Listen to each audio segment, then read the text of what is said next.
Hello，大家好，这里是冷蔷薇，一个喜欢 TCG 的牌佬。今天是咱们频道的惯例栏目 OP16 的补强梳理及新领袖的点评。别以为我不知道你们都在想些什么，不就是想看我到底又把谁奶死了，又反向输出了哪个领袖，拿我和虎哥进行风险对冲吗？蔷薇反着买，别说靠大海是吧？我这次还就不上当了。我一个人可能会是毒奶，但是如果我这次合体了呢？我这次是邀请到了咱们的国赛季军。世界赛选手鲨鱼和我一起完成了这期点评，我一个人可能是毒奶，总不能我们两个都是吧？所以我这次是有了十足的把握，绝对告别毒奶，带来最专业的点评。嘿嘿嘿，背后有人撑腰劲硬气哈。那么接下来咱们先进行老领袖的补强梳理。为什么先梳理老领袖呢？因为快啊，总共就没几个。说实话，这点是我非常不喜欢的，因为这弹给了我非常重的设计师教你玩游戏的感觉。就是这几个新领袖呢，都是你一出直接把新卡想办法350张就可以了的那种。我都不要求你是像紫艾尼路啊、华兰娜美啊那么的构筑灵活了，对吧？一个艾尼路发展到现在 3.0 快 4.0 的这样的构筑进展，好歹说你可以像个红艾斯鹰眼这种的，你构筑可以随着版本改进做出新的进化和适应，对吧？没有啊，这次6个领袖一个这样的领袖也没有，都是你顺着我的组就行了。就是虽然我能理解你们为了迎接全球同步，觉得会有大量新人入坑，所以为了方便新人加入，就都自成体系了。但是在我们观察和测试完全卡之后，我们其实得出来了一个暴论，就是 OPCG 发展到现在的 OP16，你能很明显的观察到一个现象是什么呢？我先说几组数字。 OP03 黄卡2一出场就极具统治力长达6-7个版本。 OP07 黑陆奇世界赛冠军领袖。 OP11 蓝紫杜飞啊，第一个进 AB 表的男人，包括现在还活跃在环境里的 OP11 的华兰娜美，对吧？以及最近的 OP15 的紫艾尼路。就是大家应该发现了吧，就是每一个标的倒数第2个盒子才是当前数字系列的巅峰战力。那上一个巅峰战力出现在什么时候呢？ OP01001 红索隆啊，不退标现在估计都还有人玩。 OP05 紫杜飞黄艾尼洛第一个世界冠军赤犬，看过我直播的小伙伴应该都知道 OP05 是我认为的对 OPCG 影响最大的盒子，因为它相当于真正将每个色组的具体特征确立了下来，就以后我的设计方向就是这样的，开始比较大的完整起来。 OP09 的红发黑胡子， OP13 的红蓝艾斯和伊姆都可以被称为环境常青树，因为这些盒子都是每个角标的第一个盒子，必须要确立这个角标的整体基调，所以必然需要一些突破性的进展。那么也就是说，每个角标的第一个盒子和每个角标的第3个盒子都会有些比较大的突破。那么以此为代价牺牲的是什么呢？ OP04 好像当时的绿子明还稍微好一点点，但是到 OP05 也无影无踪了。 OP08 从出生到现在，这里面的几个头可以说是一次也没站起来过。 OP12 玩的最久的是绿索隆吧，玩到13、14也消失了。同理可得啊。 OP16 这里可能会有小伙伴说了， OP16 不是进5标了吗？那它不应该是跟05、09、13一个强度才对吗？好，铺垫了这么久，这就是我今天的暴论。 OP16 不是真正的第一个5标盒子，而是最后一个4标盒子，是整体4标的牺牲品，只是为了迎合全球同步才改成了5标，因为这样回头好算，因为全球同步一定会是以后最重要的时间计量标准，所以为了迎合这个标准，从这之后都是新卡标也比较好记，所以才干脆改成了5标。但是你说已经5标了，16的整体强度和4标有什么质的飞跃了吗？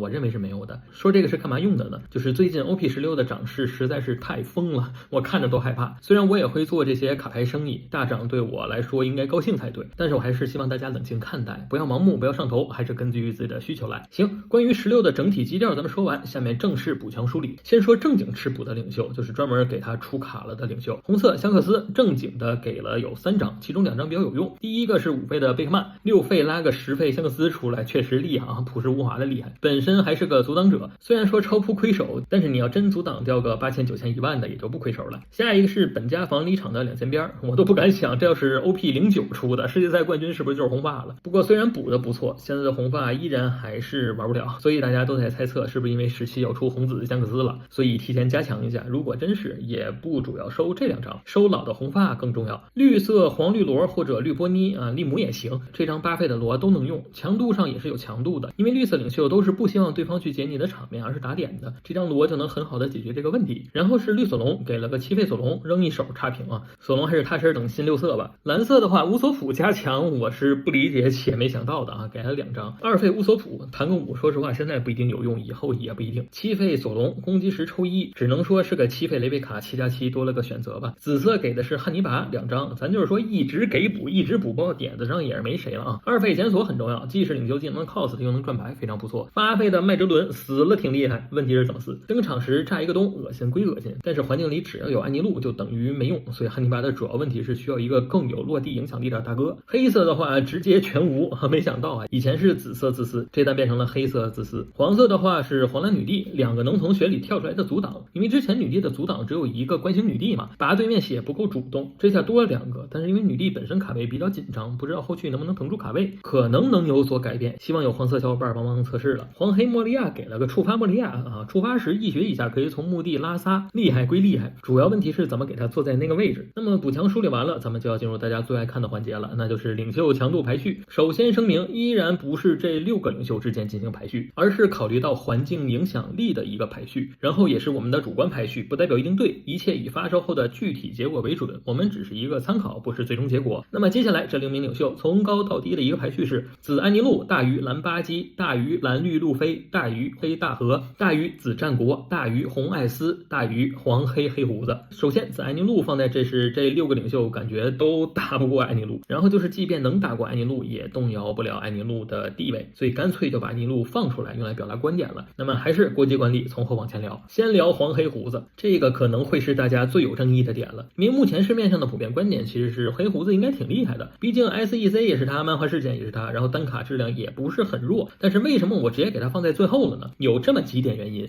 一，除了后期大哥单卡质量很差，咱们可以看一下除了2张胡子以外，其他的下期单卡，我的评价就是一个比一个菜。就是首先黄黑胡子，我觉得你是不可能跟纯黑胡子一样，你去养巴基斯的，然后你也没有纯黑胡子的控场能力，所以你前期赛干的事儿就是在跟对面对着拍角色。以往咱们黄色的主要铺张手段是什么？其实不是按费拍怪，基本都是依赖血区跳人，是通过用血量去换场面。但是黄黑胡子呢，没有，血里一个也跳不出来。说白了，胡子的血基本就是游戏倒计时。那既然你要按费拍怪，那你前期的怪能拍死对面，给到对面压力吗？我觉得也是不行的。除了一个6费溪流算是个合格打点，其他的可以说是一个也没有。然后6费溪流我觉得是不如4费索隆的，毕竟节奏要慢好多。那么也就是说，你一个4血领袖必须要去all in后期，然后前期还完全给不到对面压力，对方稍微提速可能就给你冲死了，然后你连变速的机会都没有，这是第一个大问题。2，资源差，就是咱们仔细盘，黑胡子其实是个完全不赚资源的领袖，可能唯一的资源点是触发6费的溪流，其他时候只能说是节约资源而不是赚资源，跟以前的涅槃阻挡马哥一样，一手挡一切，但是你还是在掉资源的，很可能补不回来这些资源，然后就被耗死或者解掉大哥，这其实也是下级质量差的连锁反应，容易因为前期压力大被拉爆资源。这里可能有小伙伴会问了，黑胡子不是有很多奶血吗？这些奶血也不行吗？这里就是其实要解释到现在黄色为什么会越来越多的泛用补强了，这点其实也是鲨鱼非常在意的一个点哈，因为他是一名黄色玩家嘛，所以其实也会比较有体会，就是鲨鱼觉得黄色其实已经是目前 OPCG 最弱势的颜色了，除了奶血什么都做不了，但是血这个资源你完全可以说是现在 OPCG 中最不重要的资源了，你的场面、你的手牌，甚至有时候是你的墓地都比血有用，因为你有了其他的就等于有了血，而你有血就只能说你还有可能性，所以黄色去多出一些泛用卡主要是为了弥补黄色本身的弱势，因此大家也不用特别过激。3，稳定性差，咱就是说每岛输一半这件事从黑胡子还要延续到黄黑胡子是吧？因为这次黄色可以说是一个检索也没给，全是抓一检索，还用老的黑色那一套，那你在本身就极其依赖岛的前提下少了一血，本来容错就低了，稳定性上还没有提升，因此综合考虑下来，我们将黑胡子放在了最后，希望别让我们说着了。倒数第2是红艾斯，说实话我觉得这次红艾斯的补强主要是给红蓝艾斯和红绿艾斯路飞补的。先说红艾斯最主要的问题吧，刚说完黄黑胡子只有12个检索，稳定性差，那这下红艾斯好了，一共只有8个检索，然后还是看4和看3。你可能会说5艾斯不也是检索吗？但是我们讨论下来啊，5艾斯可能不带或者说不期望登场，这就要说到这次设计别扭的地方了，因为为了照顾红绿 TT 的售后，必须要出点新卡，绿色那边卡位过于紧张，于是只能塞到红色这边，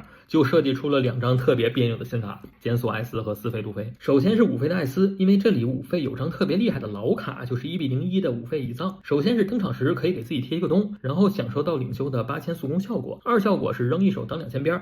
居然跟5艾斯有着异曲同工之妙哈，然后还多打了一脚8000，然后横下来还是个7000，没那么容易被解。这么一比，5艾斯岂不是被完爆了？虽然理论上讲不是哈，但是从我们的观点上出发，确实是乙藏比艾斯要优秀很多。尽管可能有小伙伴会说艾斯能检索一张牌，不亏牌应该还好吧，但是对于其他色组来说可能是的，但是对于纯红来说，对面掉资源比自己赚资源更重要，所以艾斯5费最大的期望一定是中出去一脚，这样哪怕是艾尼路，你从5费就开始一直有进攻节奏，他也是吃不消的，很可能在给足压力的情况下，任何领袖都能给冲死。而5费上个检索艾斯，就是对于红色来讲，多这张牌又能怎么样呢？然后自飞路飞也是，艾斯要的不是防守，要的不是资源，而是持续稳定的给到对面进攻压力。那保证这份压力的前提是什么呢？就是检索够多，稳定性够强。所以把艾斯排在道2的主要原因就是稳定性太差，顺了很厉害，但是不顺的时候往往没有什么办法，甚至感觉很多时候五费不是不想下乙藏，更多时候可能是连个艾斯都没有，上个路飞跟死了没什么区别。倒数第3是子战国，说实话，子战国因为有多达16张的检索，甚至之后还要再给个检索，20张的检索，可以说基本就是在抱着卡组玩了，基本上能做到10把里面有9.5把你都是能成功拉出3大将的，这点非常的荣幸。但是问题就是然后呢，首先就是战国的前期生物堪比黑胡子，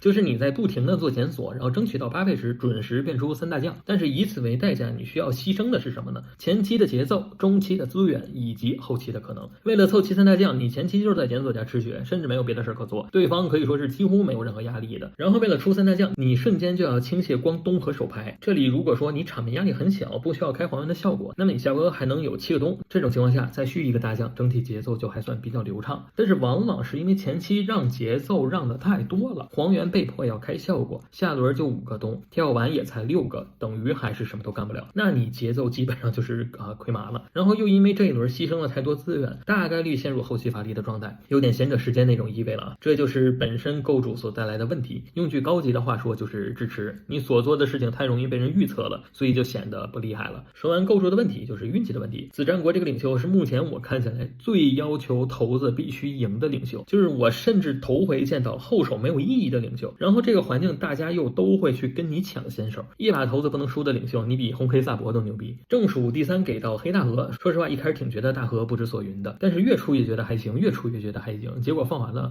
好像也就那么回事。咱们先说优点稳定性很不错，过牌绿抽对目非常的多，而且大半身材也还不错，不会特别的让节奏，这一点就已经比刚才的几个要强很多了。然后呢，就是操作感很足，你会感觉自己一回合内有茫茫多的操作点，玩起来很有意思。然后就是缺点，一顿操作猛如虎，然后发现站的就是个8切人，艾尼路挠头，你他妈好像在逗我。这其实就是大河的主要问题，也是我觉得最限制大河发挥的点，终端太小了。黑胡子的问题是只有终端，大河的问题是只没有终端，也不能算没有吧，就是身材给的不够慷慨。就拿这张人形态大河举例，作为一张5标卡，牺牲了1000边，牺牲了点清宫，只换到了一个资源回收你觉得合理吗？反正我觉得不合理。然后就是兽大河，我可不可以不要这1000边，然后让我变成8费9000呀？再有就是这个冰珠斩给的也很逗，砍死了怪才能把头立起来。首先你要砍死怪，很可能已经消耗了好几个东了，再花3东把头立起来，甚至不能立角色大河，然后反击只能给头加3000，甚至不是加4000，就是大河突出了一个从头到尾数值给的很抠。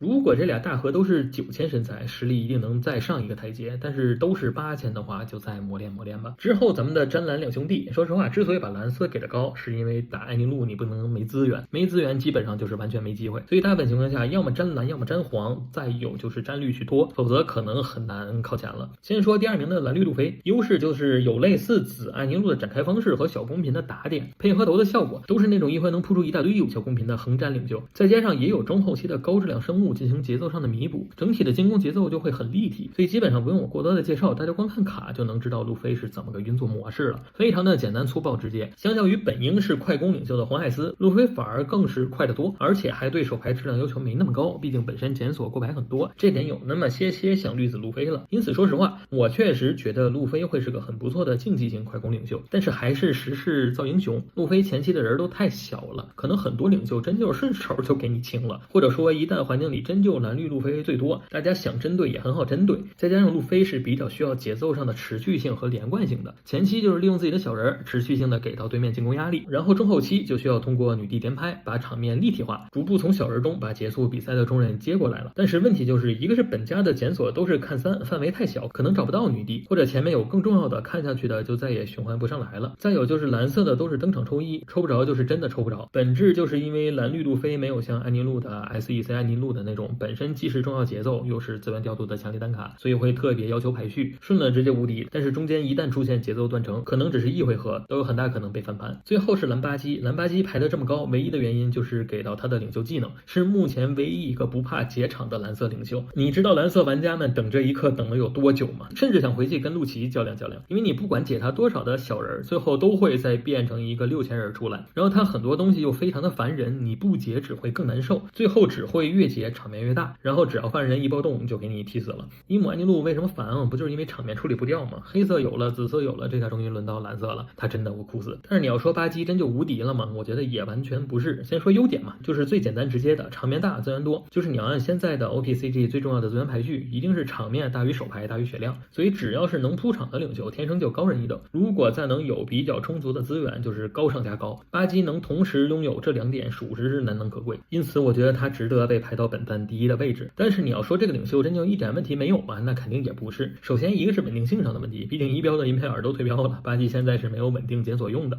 只能靠一张张抽1检索。然后就是会特别依赖先手和贴东人，没有这张贴东路飞的时候，大家都在想巴基该怎么活呀？接着就是打点质量不够，毕竟就没有6000以上的人嘛，被雷龙锁2回合可能节奏就慢下来了。或者那种防守能力很强的领袖，打资源打得会很慢，得到中后期才能有富裕东贴出去打。最后就是手里不能断犯人，断了直接就做好场面清零的准备就可以了，因为你断了犯人，基本上就等于在说2件事，我没犯人和我没2千边了，所以可能会是现在断章最难受的领袖，没有之一。但是我依然会觉得巴基会这个玩起来很有意思，场面很大，很能给对面出难题的一个领袖，而且组起来应该也不贵，会是新人入坑非常推荐的一名领袖。好，那么至此呢，本期 OP16的全领袖点评以及补强梳理就结束了，感谢鲨鱼的帮助，大家记得完事儿了也去给鲨鱼点点关注哈，感谢他帮我做测试了。至于选择相信我的判断还是依旧反着买，就交给你们自己判断吧，我只是负责提供想法，具体的还是要相信自己的判断。这里是冷前卫，一个喜欢 TCG 的牌佬，咱们下个视频再见吧。